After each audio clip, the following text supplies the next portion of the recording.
آپ کی مرحوم والدہ کا کڑا سلجان نے اس بوڑھی عورت کو دے دیا تھا۔ گونجا گل نے کہا ہے کہ اس نے اپنی آنکھوں سے دیکھا ہے۔ گونجا گل کے الفاظ کسی چیز کو ثابت نہیں کرتے بھائی۔ گونجا گل کے مطابق اس بوڑھی عورت کو سلجان نے مارا تھا اور یہ کڑا اس بات کا ثبوت ہے۔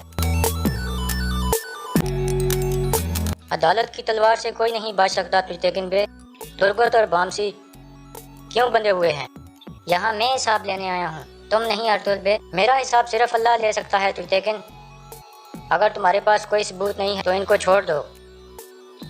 السلام علیکم ناظرین، پچھلی قسط کے اینڈ پر آپ نے دیکھا کہ تجتیکن نے سلجان پر حملہ کر دیا تھا اور اس دوران ارطغرل بھی وہاں پہنچ گیا تھا۔ اس قسط کے آغاز میں ارطغرل تجتیکن کو کہتا ہے ایسا مت کرو بھائی۔ تجتیکن کہتا ہے کیا تمہیں اس عورت کے بہتانوں کے بارے میں پتہ ہے یا تم سب جانتے ہوئے خاموش ہو؟ یہ کہہ رہی ہے کہ آیت اللہ خاتون نے میری والدہ اور میرے بابا کو قتل کیا ہے، لیکن پھر بھی تم مجھے روک رہے ہو۔ ارطغرل کہتا ہے ہمیں اس مقدمے کے بارے میں انتظار کرنا چاہیے۔ تجتیکن کہتا ہے مقدمہ گیا باڑ میں، کیا تم بھی اس عورت کے ساتھ ہو؟ اتنے میں حائمہ خاتون بھی وہاں پہنچ جاتی ہیں۔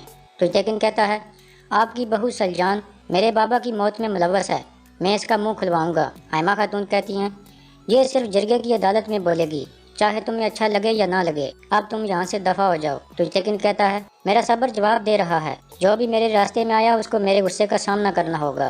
حائمہ خاتون کہتی ہیں تمہارا اس طرح حملہ کرنا اور ایسے الفاظ بولنا ایک سردار کو زیب نہیں دیتا، اب تم یہاں سے چلے جاؤ۔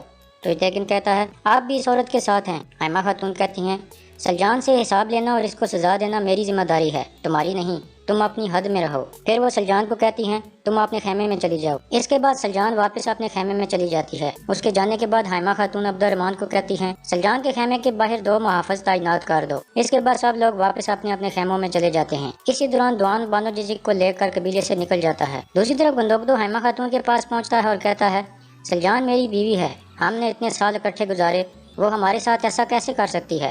حائمہ خاتون پوچھتی ہیں کیا کیا ہے اس نے؟ گندوگدو کہتا ہے آپ کی مرحوم والدہ کا کڑا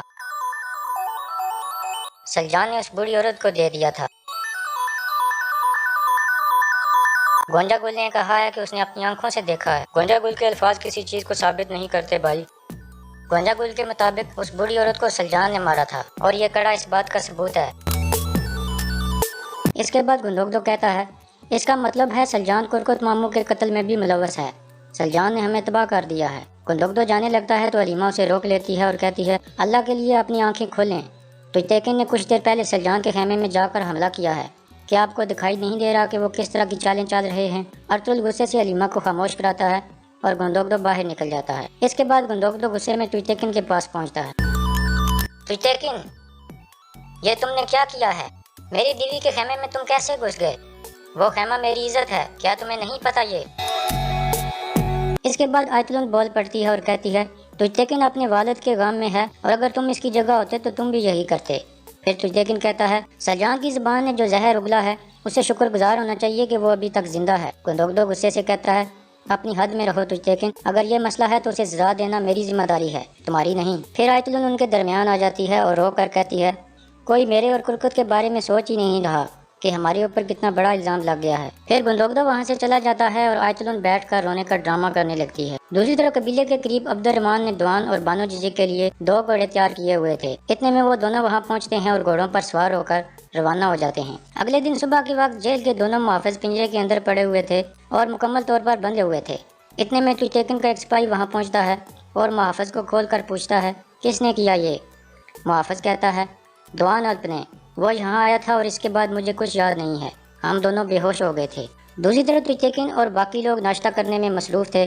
اتنے میں وہ سپاہی اجازت لے کر اندر آتا ہے اور بتاتا ہے بانو جزک جیل سے بھاگ گئی ہے۔ تجتیکن پوچھتا ہے کیسے ہوا یہ؟ سپاہی کہتا ہے یہ سب کچھ دوان کے وہاں جانے کے بعد ہوا ہے۔ تجتیکن فوراً ارطغرل کا نام لیتا ہے۔ گمستیکن کہتا ہے اب تمہیں سمجھ آئی ہے کہ انہوں نے جرگے کی عدالت کو کیوں ملتوی کیا تھا؟ تجتیکن سپاہی کو کہتا ہے اگر ترگت اور بامسی اپنے خیمے میں موجود ہیں تو فوراً ان دونوں کو گرفتار کر لو۔ دوسری طرف دوان اور بانو جزک قبیلے سے بہت دور پہنچ چکے تھے۔ بانو جزک پوچھتی ہے تم نے اتنا خطرناک قدم کیوں اٹھایا دوان؟ کیا صرف ارطغرل بھائی کے کہنے پر ایسا کیا ہے؟ دوان کہتا ہے ارطغرل بھائی کے لیے میں اپنی جان بھی قربان کر سکتا ہوں، لیکن اس دفعہ معاملہ مختلف تھا، یہ میں نے صرف تمہارے لیے کیا ہے کیونکہ میں تمہیں اس حال میں نہیں دیکھ سکتا تھا بانو جزک شرما کر کھڑی ہو جاتی ہے۔ اتنے میں ابن العربی وہاں جاتے ہیں اور کہتے ہیں ان کے لیے کوئی موت نہیں جو اپنے پیاروں کے لیے مار جائیں، اور ان کے لیے کوئی غم نہیں جو ظلم کے خلاف کھڑے ہو جائیں، آپ دونوں میرے ساتھ آؤ۔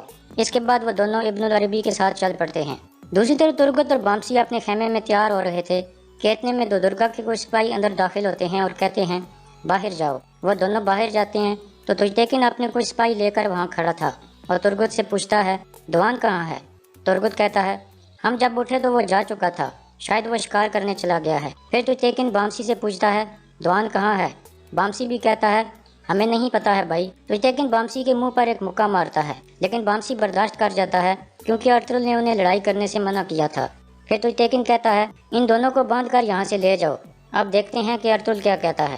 دوسری طرف حائمہ خاتون کے خیمے میں بھی ناشتہ چل رہا تھا کہ اتنے میں باہر سے تجتیکن کی آواز آتی ہے ارطغرل باہر آؤ۔ سب اٹھ کر باہر کی طرف جاتے ہیں۔ ارطغرل تجتیکن کے سامنے جا کر کھڑا ہو جاتا ہے۔ تجتیکن کے سپاہی ترگت اور بامسی کو بھی گرفتار کر کے وہاں لے آئے تھے۔ قبیلے کے بہت سے لوگ بھی وہاں اکٹھے ہو جاتے ہیں۔ حائمہ خاتون تجتیکن سے پوچھتی ہیں یہ کیا ہو رہا ہے؟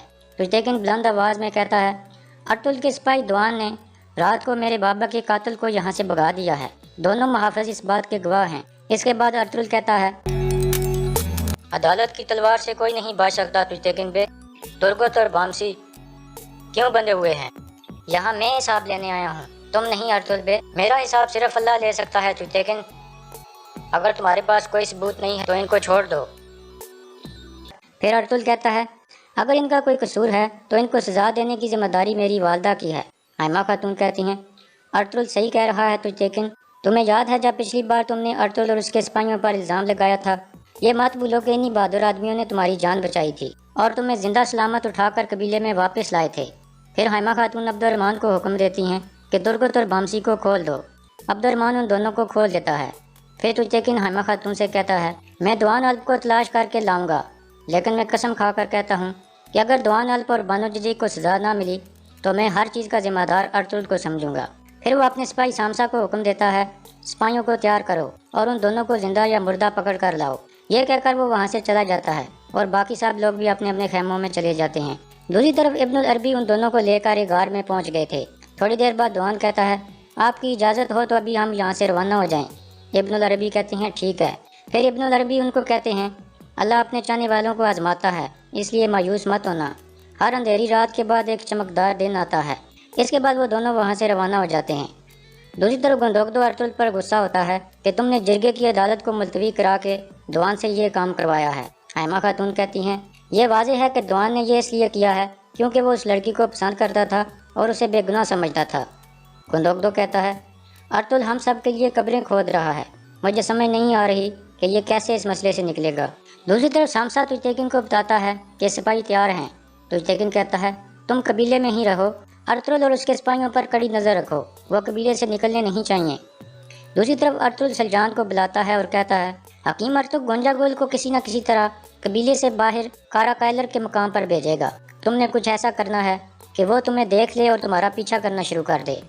کارا کائلر کے مقام پر بانو جزک تمہارا انتظار کر رہی ہوگی، تم بانو جزک سے جو گفتگو کرو گی وہ گونجا گل کو ضرور سنائی دینی چاہیے۔ اس دوران تم نے یہ بات اسے ضرور سنانی ہے کہ کل شام تم دوبارہ بانو جزک سے ملاقات کرو گی اور اس سے آیت الن کے خلاف ثبوت حاصل کرو گی۔ یہ سن کر گونجا گل ہر چیز آیت الن کو بتائے گی اور پھر اگلے دن آیت الن وہاں جائے گی تاکہ وہ ثبوت تم لوگوں سے لے سکے۔ سلجان کہتی ہے میں سمجھ گئی، آپ پریشان مت ہوں۔ حائمہ خاتون کہتی ہیں اگر آیت الن وہاں نہ گئی تو؟ ارطغرل کہتا ہے اگر اسے یقین آ گیا کہ بانو جزک کے پاس قتل کا ثبوت ہے تو وہ ضرور جائے گی والدہ، اور اس دوران سنگر تیکن چھپ کر سلجان کی حفاظت کرے گا۔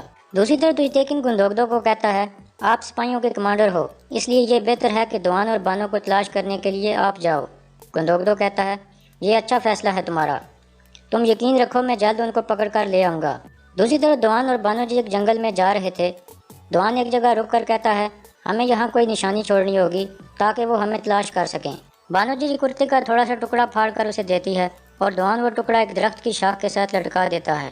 دوسری طرف دمرل حائمہ خاتون کو بتاتا ہے کہ تجتیکن نے گندوگدو بائی کو حکم دیا ہے کہ وہ دوان اور بانو جزک کو تلاش کریں۔ سنگر تیکن ارطغرل سے کہتا ہے ایسا ہی ہوا جیسا تم چاہتے تھے۔ ارطغرل کہتا ہے گندوگدو بائی دوان کو وہاں سے پکڑے گا جہاں سے میں چاہوں گا اور جب چاہوں گا، اور وہ اسے صحیح سلامت قبیلے میں واپس لائے گا۔ چلو ابھی چلیں بھائی۔ سنگر تیکن کہتا ہے چلو بھائی، ہم جا کر یہ کام مکمل کریں۔ اس کے بعد وہ دونوں ہیما خاتون سے اجازت لے کر باہر نکل جاتے ہیں۔ دوسری طرف گندگدو بھی جانے کے لیے تیار تھا۔ راستے میں اسے گونجا گل مل جاتی ہے۔ گندگدو اسے کہتا ہے تم شادی کی تیاریاں شروع کر دو، ہماری شادی کوئی بھی نہیں روک سکتا، میں واپس آ کر بہت جلد تم سے شادی کر لوں گا۔ یہ کہہ کر گندگدو آگے بڑھ جاتا ہے اور یہاں اس قسط کا اختتام ہو جاتا ہے۔